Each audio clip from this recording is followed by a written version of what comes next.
Hello my YouTube family guys, once again welcome back to another video. दोस्तों, इस video के अंदर हम लोग पढ़ने वाले हैं ट्रैवर्सिंग एरेज विद लूप्स। कैसे लूप की मदद से हम एरे की वैल्यू को एक्सेस कर सकते हैं। 1D एरे हुआ, चाहे 2D एरे हुआ, चाहे मल्टी डायमेंशनल एरे, कैसे उसके वैल्यू को एक्सेस कर सकते हैं लूप की मदद से। अभी तक हम लोग ने सारी चीज़ें पढ़ी जो मैनुअली पढ़ी, लूप का यूज़ नहीं किया। बट आज की वीडियो में हम लोग पढ़ने वाले हैं कि how to traverse an array with loop. ठीक है, तो इस वीडियो को स्टार्ट करते हैं एक छोटी सी इंट्रो के साथ। Audio Jungle.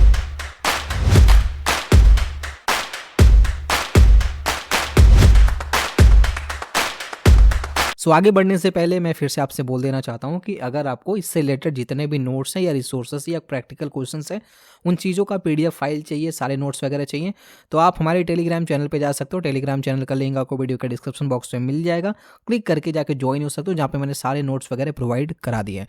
ठीक है, तो सबसे पहले हम लोग आगे में शुरू करते हैं, जहाँ पे हम लोग लूप की मदद से हम लोग एरे को क्या करेंगे, एरे को डिस्प्ले करने की कोशिश करेंगे या उसके वैल्यू को एक्सेस करने की कोशिश करेंगे। ठीक है, तो यहाँ पे शुरू करते हैं अपना आज का वीडियो, जहाँ पे हम लोग सबसे पहले 1D एरे को लूप की मदद से डिस्प्ले करने की कोशिश करेंगे।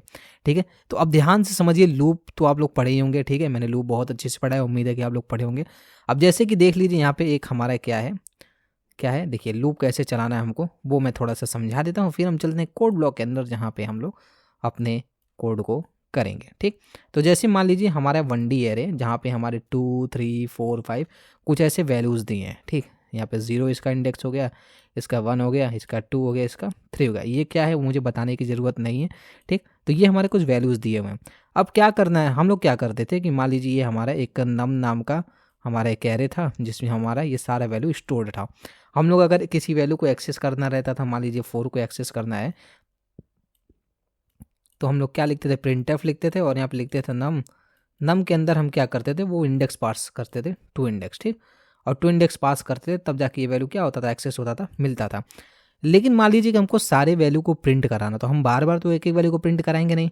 अभी तो 4 वैल्यू है ना, अगर मान लीजिए यहाँ पे 50 वैल्यू हो, तो ऐसे करके यहाँ पे बड़ा सा आपका दिया हुआ है जिसमें कई सारे वैल्यूज़ दिए हुए इसमें, तो हम एक एक वैल्यू को अगर हम प्रिंट कराने गए तो हमको बहुत समय लग जाएगा। ठीक है, तो हम इसकी जगह पे क्या यूज़ कर सकते हैं, हम यूज़ कर सकते हैं लूप का। ठीक है, लूप का यूज़ कर सकते हैं। अब लूप का जब भी हम एरे में यूज़ करते हैं, तो एक बात हमेशा हम ध्यान रखते हैं कि हमारी लूप की स्टार्टिंग हमेशा 0 से होती है।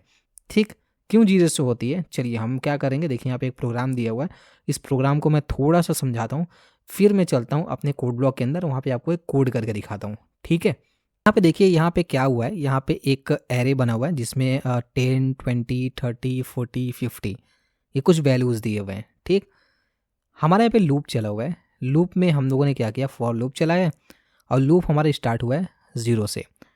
0 कहाँ तक चलेगा, लेस देन 5 तक। अच्छा, ये हमको कैसे डिसाइड करना है कि हमारा लूप कहाँ तक चलेगा, तो हमको देखना है कि हमारे एरे का लेंथ कितना, 0, 1, 2, 3 और 4, मतलब कि हमको 0 से लेके 4 तक लूप चलाना है, ताकि हम एक एक वैल्यू को एक्सेस कर पाएँ। ठीक है, तो पहले आई जो हमारा है, आई की वैल्यू पहले क्या होगी, आई की वैल्यू पहले 0 होगी, फिर आई की वैल्यू 1 होगी, फिर आई की वैल्यू 2 होगी, फिर आई की वैल्यू 3 होगी, फिर आई की वैल्यू 4 होगी। ठीक, अच्छा, अगर इस वैल्यू को हमको एक्सेस करना तो हम क्या करेंगे, हम मान लीजिए एरे का लिखते थे 3 इंडेक्स, तो बेसिकली हम यूज़ क्या करते थे, हम यूज़ करते थे उसके इंडेक्स को उस पर्टिकुलर वैल्यू को एक्सेस करने के लिए। लेकिन अगर ये सारे वैल्यू को अगर हमको प्रिंट कराना हो या सारे वैल्यू हमको चाहिए, तो हम 0 से लेके 4 तक लूप चला देते हैं, और हमको आई में तो ये 0, 1, 2, 3, 4 मिलेगा, जिसको यूज़ कर सकते हैं एज अ इंडेक्स। कैसे, एज अ इंडेक्स हम इसको यूज़ कर सकते हैं। ठीक है, अब ध्यान से देखें, यहाँ पे ये लूप चला, पहली बार लिखा है प्रिंटफ %d एरे का आई इंडेक्स। अच्छा, एरे का आई इंडेक्स मतलब एरे का जब पहली बार हमारा लूप चलेगा तो आई की वैल्यू कितनी हो जाएगी, 0, तो एरे का 0 इंडेक्स प्रिंट कर देगा। एरे का 0 इंडेक्स पे क्या है, 10 है, ये प्रिंट हो जाएगा। फिर हमारा लूप दोबारा चलेगा, और आई की वैल्यू हमारी यहाँ से प्लस हो के कितनी हो जाएगी, आई की वैल्यू प्लस होके हमारी हो जाएगी 1। ठीक, मान लीजिए यहाँ पे पहले 0 हुई, फिर आई की वैल्यू कितनी हो जाएगी, 1 हो जाएगी। फिर इसके अंदर आएगा, फिर देखेगा %d लिखा हुआ है, ARR आई लिखा हुआ है, मतलब ARR 1, ठीक। तो अब आई की वैल्यू 1 इंडेक्स पे जाएगी कि ARR1 की वैल्यू कितनी भैया, ARR 0 है और ARR1 की वैल्यू कितनी है 20, तो किसको प्रिंट कर देगा, 20 को प्रिंट कर देगा, ठीक है। ऐसे ही करके आई की वैल्यू कितनी हो जाएगी, 2 हो जाएगी, फिर 3 हो जाएगी, फिर आई की वैल्यू कितनी हो जाएगी, 4 हो जाएगी। अब आई की वैल्यू चेक करेगा क्या 4 5 से कम है, हाँ कम है, तो यहाँ पे आएगा ARR 4 इंडेक्स। 4 इंडेक्स कौन सा है, ये वाला है ना, तो इसको प्रिंट कर देगा। फिर यहाँ पे जाएगा आई की वैल्यू कितनी हो जाएगी 5 हो जाएगी। यहाँ पे जाएगा देखा क्या 5 से कम है, मतलब आई 5 से कम है, आई की वैल्यू कितनी हो गई है, आई की वैल्यू हो गई है 5, ठीक। और यहाँ पे चेक क्या कर रहे हैं कि क्या आई 5 से कम है, नहीं भैया आई 5 से कम नहीं, आई 5 के बराबर है। ये कंडीशन हमारा फॉल्स होगा, लूप हमारा क्या हो जाएगा, यहीं से खत्म हो जाएगा और तब तक ये चार वैल्यू क्या हो जाएगी, प्रिंट हो जाएगी, ठीक है। तो कुछ इस तरीके से हम लूप का यूज़ करके हम लोग अपने 1D एरे में सारे वैल्यू को ट्रेवर्स करा सकते हैं या प्रिंट करा सकते हैं। तो चलिए हम लोग चलते हैं अपने कोड ब्लॉक के अंदर और यहाँ पे इस प्रोग्राम को करते हैं। हम लोगों ने यहाँ पे एक नया फाइल ले लिया और मैं यहाँ पे लिखता हूँ Ctrl+S और यहाँ पे लिखता हूँ ट्रेवर्सिंग एरे विथ loop.c, ठीक। और यहाँ पे हम लोग लिख लेते हैं has include stdio.h int main, और यहाँ पे एक एरे बना लेते हैं एंट ARR। इसकी साइज़ हम लोग दे देते हैं 5 देने के बाद अब यहाँ पे क्या करते हैं, यहाँ पे 5 वैल्यू करा लेते हैं 12 23 34 45 और ये 56। ये हमारे पास कितनी आ गई, 5 साइज कह रहे हैं, 1 2 3 4 5 वैल्यू हम लोगों ने रख लिया। इसका 0 इंडेक्स है, इसका 1 इंडेक्स है, इसका 2 3 4 इंडेक्स है, ठीक। अब इन वैल्यू को प्रिंट कराते तो क्या लिखेंगे, फॉर लूप लिखेंगे और इस फॉर लूप के अंदर हम आई की वैल्यू कितनी कर देंगे, आई की वैल्यू 0 कर देंगे, 0 से स्टार्ट होगा। आई कब तक चलेगा, आई लेस देन 5 चलेगा, आई प्लस प्लस चलेगा। अच्छा लेस देन 5 क्यों चल रहा है भैया, लेस देन 5 इसलिए चल रहा है क्योंकि 5 की ज़रूरत ही नहीं है, हमको कितने तक ज़रूरत है, 0 1 2 3 4 तक ज़रूरत है क्योंकि हमारी काउंटिंग 0 से स्टार्ट हो रही है। तो और हम यहाँ पे क्या लिख देंगे, प्रिंट एफ लिख देंगे। प्रिंट एफ लिखने के बाद लिखेंगे भैया %d\n लगा देते हैं और यहाँ पे हम लिख देंगे ARR का आई इंडेक्स, ठीक। सिंपल सा प्रोग्राम, जो प्रोग्राम था वही मैंने यहाँ पे पेस्ट कर दिया, ठीक। अब इसको अगर मैं रन कर रहा हूँ तो यहाँ पे देखिए हमारा 12 या 23 जो वैल्यू यहाँ पे थी वो वैल्यू हमारी यहाँ पे क्या हो गई, एक्सेस हो गई है, ठीक है। तो इस तरीके से क्या कर सकते हैं, हम 1D एरे के वैल्यू को एक्सेस कर सकते हैं, ठीक। इतना समझ में आया, ओके, ठीक है। अब नेक्स्ट हमारा क्या है, 2D एरे के वैल्यू को कैसे एक्सेस करें भैया। देखो 1D एरे में तो सिंगल डायमेंशनल एरे है, 0 1 2 3 4 हमको चाहिए तो डायरेक्टली हम लूप लगा दिए, लूप से मिल गया। बट 2D एरे के वैल्यू को एक्सेस करने के लिए हमको रो और कॉलम दोनों की वैल्यू चाहिए ना। तो यहाँ पे मान लीजिए 2D एरे है, ठीक है, इस तरीके से कुछ 2D एरे मैंने बनाया हुआ है और इस 2D एरे के मुझे वैल्यू को एक्सेस करना है भैया। तो वैल्यू को एक्सेस करने के लिए हमको यहाँ पे क्या लगाना पड़ेगा, 2 लूप लगाना पड़ेगा। ये 0 1 2 इंडेक्स हो गया, ये 0 1 2 इंडेक्स हो गया, ठीक है। ये हमारे इंडेक्सेस हो गए यहाँ पे, ठीक। अब इस इंडेक्सेस को क्या करना है, हमको एक्सेस करना है, ठीक है। तो हम क्या करेंगे, हम यहाँ पे नेस्टेड लूप लगा के इसको सॉल्व करने की कोशिश करेंगे, ठीक है। अच्छा मान लीजिए अगर हमको 0 के वैल्यू को एक्सेस करना हो अगर, तो हमको कैसे चाहिए, इसकी वैल्यू पहले देखते हैं कैसे चाहिए, 0,0, ठीक। अब इसकी वैल्यू कैसे मिलेगी, 0,1, ठीक। इसकी वैल्यू कैसे मिलेगी, 0,2, ठीक। ऐसे ही करके हमको ये वाली वैल्यू चाहिए, फिर हमको ये वाली वैल्यू चाहिए, ठीक है। तो इसके लिए हम क्या करते हैं, हम नेस्टेड लूप का कॉन्सेप्ट यूज करते हैं। अब नेस्टेड लूप का कॉन्सेप्ट यहाँ पे यूज कैसे करते हैं, देखिए यहाँ पे एक 2D एरे बना हुआ है जिसकी साइज, रो की साइज कितनी है, ये रो है, रो की साइज कितनी है 2 है, और ये कॉलम है, कॉलम की साइज कितनी है 3 है, ठीक। तो मैं क्या करता हूँ, मैं यहाँ पे 2/3 का एक एरे बना लेता हूँ, ठीक है। ये हो गया, यहाँ पे हमारी जो वैल्यू है 1 है 2 है 3 है, यहाँ पे 4 है 5 है 6 है, ये वैल्यूज है, ठीक। अब इसको 2D लूप की मदद से, सॉरी यहाँ पे नेस्टेड लूप की मदद से, देखिए एक लूप है उसके अंदर एक दूसरा लूप बना हुआ है, ठीक है। इसकी मदद से हम इसकी वैल्यू को क्या कराएंगे, प्रिंट कराएंगे, ठीक है। तो ध्यान से देखिए, सबसे पहले क्या है, आई की वैल्यू हमारी कहाँ तक चली, 0। अब जो हमारा एक्सटर्नल लूप चलता है वो रो के हिसाब से चलता है। रो के मतलब जितना रो रहेगा उतना से हमारा एक वैल्यू कम तक चलेगा, ठीक है। जैसे मान लीजिए जब नॉर्मल आपको मैं एरे बताया था, अभी मैं थोड़ी देर पहले जो एरे बताया था कि भैया इसकी साइज़ कितनी है, 1 2 3 4 है, तो लूप कहाँ तक चलाते थे, 3 तक चलाते थे, ठीक है। कि 4 से जब तक हमारा कम हो वैल्यू आई की वैल्यू, तब तक हमारा लूप चलता रहे, ठीक है। तो वैसे ही सेम हम यहीं पे करेंगे कि जो हमारा रो वैल्यू, यहाँ पे देखिए रो की साइज़ दी हुई है, यहाँ पे कॉलम की साइज़ दी हुई है, ठीक है। तो जो हमारा रो की वैल्यू है या जो हमारी कॉलम की वैल्यू है उससे कम तक हमारा लूप चलेगा, ठीक है। तो जो हमारा बाहर वाला लूप रहता है, ठीक है, जो बाहर वाला आउटर लूप रहता है वो रो के हिसाब से चलता है, और जो हमारा इनर लूप रहता है वो हमारा किसके हिसाब से चलता है, कॉलम के हिसाब से चलता है, ठीक है। इतना समझ में आया। अच्छा, अब मान लीजिए कि यहाँ पे जो हमारा बाहर वाला लूप है रो के हिसाब से चल रहा है, तो रो की साइज़ कितनी है 2, तो आई की वैल्यू स्टार्ट हुई 0 से, आई लेस देन 2, आई लेस देन किससे हो गया 2 हो गया, ठीक, और आई प्लस प्लस हो गया। अब इसके अंदर आए तो यहाँ पे देखा कि फॉर लूप लगा है, ये किसके हिसाब से चलेगा, ये कॉलम के हिसाब से चलेगा। तो यहाँ पे हम क्या ले लिए, आई के बाद हम जे ले लिए, जे इज इक्वल टू 0 कर दिए क्योंकि ये भी 0 से स्टार्ट होगा, जे लेस देन 3 कॉलम के हिसाब से चलेगा, और फिर जे प्लस प्लस हो गया। अब इसके अंदर आए तो हमारा यहाँ पे वैल्यू क्या हो रहा है, प्रिंट हो रहा है। अब आइए इस लूप को ध्यान से समझते हैं एक एक वैल्यू को कैसे प्रिंट हो रहा है, ठीक। अब देखिए ये लूप चलेगा तो जो हमारी आई की वैल्यू है, आई की वैल्यू वो कितनी रहेगी, 0 रहेगी, आई की वैल्यू 0 हुई। अच्छा, इस लूप के अंदर आया, यहाँ पे देखा कि भैया एक और लूप दिया हुआ है, ठीक। अब इसमें क्या दिया, जे की वैल्यू 0 दी हुई है, तो जो हमारी जे की वैल्यू हुई वो क्या हो गई, 0 हो गई, ठीक। अब जे जब ये लूप स्टार्ट होगा अंदर वाला तो कितनी बार चलेगा, ये 3 बार चलेगा, 0 1 2, ठीक है। तो 0 फिर 1 फिर 2, 3 बार लूप चलेगा। अच्छा, इसके अंदर जब आएगा, इसके अंदर इस लूप के अंदर आएगा, देखेगा क्या लिखा है, प्रिंटफ लिखा हुआ है, और लिखा है मैट्रिक्स आई और जे, ठीक है, मैट्रिक्स आई और जे।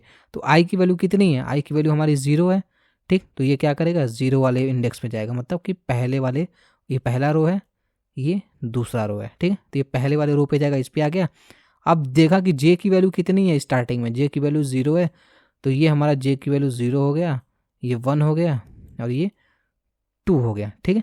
तो 0 वाले पे आएगा, देखेगा 1 है तो 1 प्रिंट कर देगा। उसके बाद जब ये लूप, ये अंदर वाला लूप अभी चलेगा, अभी ये लूप दूसरी बार चलेगा तो जे की वैल्यू कितनी हो जाएगी, जे की वैल्यू 1 हो जाएगी 0 के बाद, और देखेगा कि 1 तो अभी 3 से कम है, फिर अंदर आएगा, फिर देखेगा कि क्या प्रिंट हुआ है, मैट्रिक्स आई जे।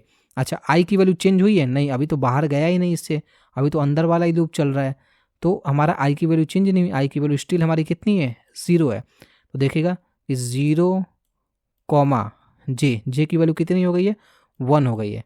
तो देखेगा कि रो तो हमारा 0 है, मतलब यही वाला है, और इंडेक्स कितना हो गया, कॉलम का 1 हो गया, तो मतलब इस वाले पे आएगा, और देखेगा 2 है, तो क्या कर देगा, 2 को प्रिंट कर देगा, ठीक है। अब यही लूप हमारा फिर से चलेगा, और आई की वैल्यू 1 के बाद कितनी हो जाएगी, 2 हो जाएगी। देखेगा कि 2 3 से कम है, हाँ, जे की वैल्यू 2 है और ये 3 से कम है। फिर एक बार इसके अंदर आएगा और फिर देखेगा कि आई की वैल्यू तो 0 है, अभी आई की वैल्यू चेंज नहीं हुई है क्योंकि इस लूप से बाहर नहीं गया है, तो आई की वैल्यू 0 हो जाएगी और जे की वैल्यू हमारी 2 हो जाएगी। तो आई की वैल्यू 0 और जे की वैल्यू 2, मतलब कि 3 वाली जो हमारी वैल्यू है, तो क्या प्रिंट हो जाएगा, 3 प्रिंट हो जाएगा, ठीक। अच्छा, जब ये लूप खत्म हो जाएगा तो इस लूप से बाहर आएगा, देखेगा बैकस्लैश एन लगा है तो लाइन चेंज हो जाएगी, ठीक। और उसके बाद फिर से इस लूप के पास जाएगा। अब आई की वैल्यू 0 से हट कर कितनी हो गई, 1 हो गई ना, प्लस प्लस हुआ तो आई की वैल्यू कितनी हो गई, आई की वैल्यू अब हो गई हमारी 1, ठीक। मैं इसको थोड़ा इरेज कर देता हूँ। अच्छा, आई की वैल्यू कितनी हो गई, आई की वैल्यू हमारी हो गई 1। अब फिर से इसके अंदर आएगा, फिर से देखेगा कि यहाँ पे हमारा ये लूप 3 बार चलेगा, फिर जे की वैल्यू यहाँ पे 1,0 होगी, फिर 1,1 होगी, फिर 1,2 होगी, ठीक। इस तरीके से हमारी ये वैल्यू होती जाएगी, और ये सारे वैल्यूज इस तरीके से हमारे क्या हो जाएंगे, प्रिंट हो जाएंगे। तो आइए कोड ब्लॉक के अंदर चलते हैं और इसी कोड को करने की कोशिश करते हैं, 2D एरे को लूप की मदद से प्रिंट कराते हैं। यहाँ पे हमारा 1D एरे बना हुआ है, तो मैं इसको क्या करता हूँ, मैं इसको कॉमेंट कर देता हूँ इस तरीके से कुछ, ठीक है। और यहाँ पे हम एक 2D एरे बनाते हैं, तो मैं लिख इंट ARR, और यहाँ पे इसकी साइज़ दे देते हैं 2, और यहाँ पे इसकी साइज़ दे देते हैं हम लोग 4 साइज़ दे देते हैं, ठीक है। और यहाँ पे क्या करते हैं, यहाँ पे बना लेते हैं हम लोग अपना 2D एरे, तो 12, 23, 34, 45, ठीक है, 4 कॉलम चाहिए ना। फिर से एक और बना लेते हैं, और यहाँ पे हम लोग लिखते हैं, अच्छा, यहाँ पे कॉमा दे देते हैं, यहाँ पे हम भी 45, 56, 67 और 78, ये हमारा एक बन गया 2D एरे जिसमें 2 रो है और 4 कॉलम है, ठीक है। अगर मैं इसको थोड़ा सा इस फॉर्मेट में करूँ तो यहाँ पे आपको और अच्छे से समझ में आएगा। देखिए 2 रो हो गया और 4 कॉलम हो गया, कुछ इस तरीके से अगर मैंने किया तो, ठीक। अब इसके वैल्यू को अगर मैं एक्सेस करना चाहूँ तो यहाँ पे एक चीज़ मेरा छूट गया है, इंट मेन की हमारी क्लोजिंग गलत जगह हो गई है, ठीक है। तो इसको हम सही कर लेते हैं, ठीक है। अब ये हमारा हो गया इंट मेन की क्लोजिंग यहाँ पे। अब इसके वैल्यू को हमको क्या कराना है, प्रिंट कराना है लूप की मदद से। तो for int i is equal to 0 semicolon i is less than i. देखिए पहला हमारा जो बाहर लूप बना रहा है तो बाहर लूप किसकी मदद से चलेगा, जो हमारा रो होगा। तो रो कितना है 2, तो यहाँ पे लिख देंगे लेस देन 2, फिर आई प्लस प्लस। इसके अंदर जाएंगे, फिर हमारा एक फॉर लूप चलेगा। फॉर लूप चलेगा, लिखेंगे int j is equal to 0 comma j is less than. अब ये अंदर वाला लूप किसके हिसाब से चलता है, जो कॉलम होता है। कॉलम कितना है 4 है, तो हमें लिख देंगे लेस देन 4, फिर जे प्लस प्लस। ठीक है, अब इसके अंदर हम लिख देंगे प्रिंट एफ। प्रिंट एफ लिखने के बाद लिखेंगे परसेंटाइल डी कॉमा यहाँ पे ARR का, इसमें आई जो हमारा रो है और जे जो हमारा कॉलम है, इसको प्रिंट करा देंगे। और यहाँ पे हम क्या करते हैं, यहाँ पे हम लोग स्पेस देते चले जाते हैं। ठीक है, ऐसे स्पेस दे देंगे 2 बार। इस लूप के बाहर आएंगे तो हम यहाँ पे लाइन चेंज कर देते हैं, प्रिंट एफ लिख के तो \n लगा देते हैं। ठीक है, सिंपल सा प्रोग्राम है। चलिए ये जो वैल्यू, इस वैल्यू को एक्सेस करके देखते हैं एक्सेस होता है कि नहीं। तो देखिए यहाँ पे हमारी जो वैल्यू है आगे यहाँ पे 2 रो और 2 कॉलम, सॉरी 2 रो और यहाँ पे 4 कॉलम के फॉर्म में हमारा आ गया। ठीक है, ये सारी वैल्यू हमारी एक्सेस हो गई है। तो इस तरीके से हम 2D एरे के वैल्यू को एक्सेस कर सकते हैं अपने नेस्टेड लूप की मदद से। उम्मीद है कि आपको समझ में आया होगा। इससे रिलेटेड आप कई सारे क्वेश्चन को सॉल्व करेंगे तो आपको और अच्छे से समझ में आएगा। तो चलिए कुछ क्वेश्चंस को मैं आपको दिखा देता हूँ जिस क्वेश्चन को आप सॉल्व कर सकते हैं। ठीक है, अगर आपको ये क्वेश्चन समझ में नहीं आते तो आप मुझे कमेंट बॉक्स में बता सकते हो, मैं इसका सोल्यूशन आपको प्रोवाइड करा दूंगा। अब देखिए यहाँ पे क्वेश्चन दिया हुआ है, calculate the sum of array elements using loop. Loop की मदद से हमको क्या करना है कि हमारे एरेज के जो एलिमेंट्स हैं उनको उनका सम प्रिंट कराना है। ठीक है, तो ये आप कराएंगे। नेक्स्ट करिए calculate this sum of elements in 2D array. जो 2D एरे है उसके सारे एलिमेंट्स का हमको सम प्रिंट कराना है। ठीक है, तो ये दोनों क्वेश्चन आप सॉल्व करने की कोशिश कीजिएगा। अगर नहीं होता तो आप मुझे कमेंट बॉक्स में बताइएगा, मैं इसका सोल्यूशन प्रोवाइड करा दूंगा। ठीक है, यहाँ पे कुछ और क्वेश्चंस दिए प्रैक्टिकल क्वेश्चंस। तो यहाँ पे आपको एक एरे डिक्लेयर करना है और उसको फॉर लूप की मदद से प्रिंट कराना है। यहाँ पे भी आपको एक एरे बनाना है, उसको रिवर्स ऑर्डर में प्रिंट कराना है। और यहाँ पे आपको सारे एलिमेंट के जो रो का सम है वो प्रिंट कराना है। ठीक है, तो ये क्वेश्चंस वगैरह हैं। इस क्वेश्चंस को आप सॉल्व कर सकते हो 2D एरे की मदद से और 1 डायमेंशनल एरे की मदद से लूप का यूज़ करके। ठीक है, तो गाइस आज के वीडियो में बस इतना ही। होप कि आपको यहाँ पे चीज़ें समझ में आई होंगी। अगर चीज़ें समझ में आई, make sure to like this video. कोई कन्फ्यूजन होता है तो यार टेलीग्राम कमेंट बॉक्स दोनों आपके लिए है, आप दोनों जगह शेयर कर सकते हो। अगर कहीं भी कोई भी कन्फ्यूजन होता है, चीज़ें समझ में नहीं आ रही है, तो मैं पूरी कोशिश करूँगा समझाने के लिए दोबारा। ठीक है, मुझे पता है थोड़ा सा ये कॉम्प्लेक्स टॉपिक है तो प्रॉब्लम हो सकती है आप लोग को। ठीक है, तो कमेंट बॉक्स में आप शेयर कर सकते हो। आई विल मेक श्योर कि वो चीज़ें आपको समझ में आए। तो आज के वीडियो में इतना ही, मिलते हैं इस नेक्स्ट वीडियो में। Till then bye bye.